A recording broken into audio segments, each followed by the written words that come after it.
Hi, I'm Monty Reed. I'm a respiratory therapist at Barnes Healthcare Services. Today we're going to discuss air compressors.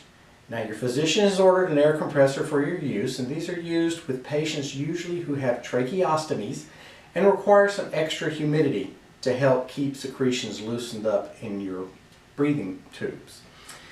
This is the typical type we will deliver to you. This is called a CHAD, and it consists of several important parts. On the front you can see the output, which is where your nebulizer will be set up. We'll show you that in just a minute. The on-off switch, and we'll turn it on for just a minute so you can hear what it sounds like. A pressure control knob, the pressure gauge, a reset button, and a filter. Alright? Now, when this is in use, this filter sucks in air and will eventually become dirty. The manufacturer recommends changing it about once a year or as it becomes heavily soiled. You'll see it go from this lovely off-white color to either a brown or a gray, depending upon the environment in which you live. Now, one thing we want to reiterate with these machines, as well with most other healthcare equipment, we don't want you to leave this on the floor if at all possible. The machine produces heat and will attract dust and bugs if it's on the floor. Also, different types of nebulizers come in different sizes, and it depends on what we're able to obtain at any given time. You may have one that will not fit with this sitting flat on the floor. It may be another inch or so longer, and it's important to have this off the end of the table. This is the output from the machine, and down below here we have the nebulizer. Now, there are several different sizes of nebulizers that are available, and it depends on what we have in stock at any given time. So I'll say this again, make sure this device is on a table and where this can hang off the side, because the nebulizer you get may be a little bit longer than this one and will need to be able to hang from the side. Now, these are our biggest problem spot on the machines for your use. This screws right into place right here. And I'm going to take a little extra time here because that's, like I said, it's our biggest problem spot. The threaded adapter right here has an easy tendency to be cross-threaded or mis-threaded, so you have to be very careful when you're putting it on to make sure you line everything up just so and get it straight. As you can see, even I have trouble doing it. And once it goes on easily, if you meet any resistance, you're probably putting it on sideways. Alright, make sure it's good and snug and in place. Next, you'll notice that we have a yellow collar on here. Now, the collar is marked with numbers which are more attuned to use in the hospital setting than at home. But they have to do with how much air is entrained or drawn into the system from the room. We usually start folks off with it set around 40. What this does is it gives you a good mix of 1 part air from the compressor to 1 part air from the room as it sucks it in. 1 to 3, something like that. And what that does is it provides a fairly consistent amount of humidity to you.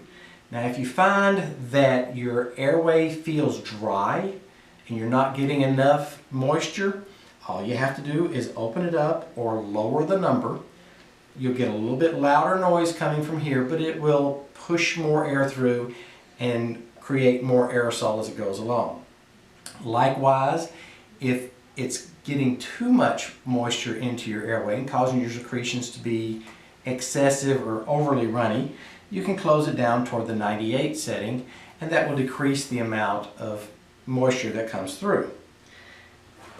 The tubing itself will usually be provided in a 100-foot roll to you at the house. When you're set up, you'll be set up with probably 2 6-foot sections. Somewhere in the middle, you're going to want to put a drainage bag. The purpose of the drainage bag, well, there's moisture going through here all the time, so some of that moisture is going to rain out or stop in the tubing. You want this to be down at a spot that's the lowest place, preferably not on the floor. It's got a little loop here, you can hook it onto the side of a chair or the bed rail, and this collects the water. You'll notice there's a nice little place here. You can get a bowl or a saucer or a wastebasket, open it up and let the water drain out, close it right back up, and it'll seal. On the end is where you have your mask. This fits Just as simple as that, on a swivel that's here. The mask is replaced about twice a month, and you should really take the time every day to just wash it out with some warm soapy water. Anytime that you expectorate or bring some secretions into it, go ahead and take a moment and go ahead and clean it out. We want to keep this clean because this is going to be right up next to where your tracheostomy is. And we want to keep it clean at all times. Once a week or so, it's always a good idea to let it soak in a mixture of vinegar and water, 1 part vinegar to 3 parts hot water, not boiling but hot. Drop it in, let it soak for about 30 minutes, rinse it out, let it dry, put it right back on. All right? Simple enough. The band is just an elastic band that goes around your neck and will snap right in place here. Back to the compressor itself, we talked about this filter. When it does need to be changed, all you have to do is call the office, we'll send one out, and it comes out just as easily as that. It's just a felt filter. Finally, one last thing, if we turn this around, you'll see on the back there's a foam filter. This catches the big stuff, the lint, the hair, things like that that are floating around anybody's house. And you want to take this out about once a week. Take it, wash it under some running water, maybe with a little dishwashing detergent. Squeeze it out good, squeeze it out in a paper towel where it's dry, and then just put it right back into place. That protects the motor inside from overheating, so plenty of air can flow through the system. Your physician may have ordered you to have oxygen or supplemental oxygen in with your trach mask. In that case, you'd be provided with what's called an oxygen enrichment adapter, which normally is put in right here. Boom, boom. And then the other end would connect to your oxygen concentrator in your house. Set at the prescribed liter flow from your physician. Now, if you feel like you're not getting enough oxygen, you can turn this adapter down where it's closer to 98. It actually sounds like it's turning it up. But you're closing the entrainment where you actually have a little more oxygen going through here, but you're still maintaining the prescribed values. All right? One other thing we'd like to carry or cover is the humidifier itself.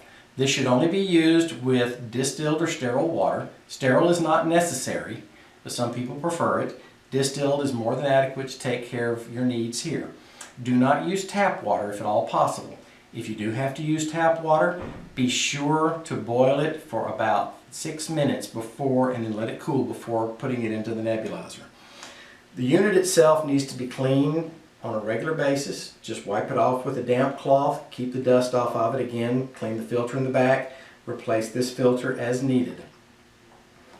The mask itself, again, we need to wash this at least once a week. And whenever you wash the mask, just go ahead and take the time and wash and rinse out the nebulizer reservoir yourself. Thank you.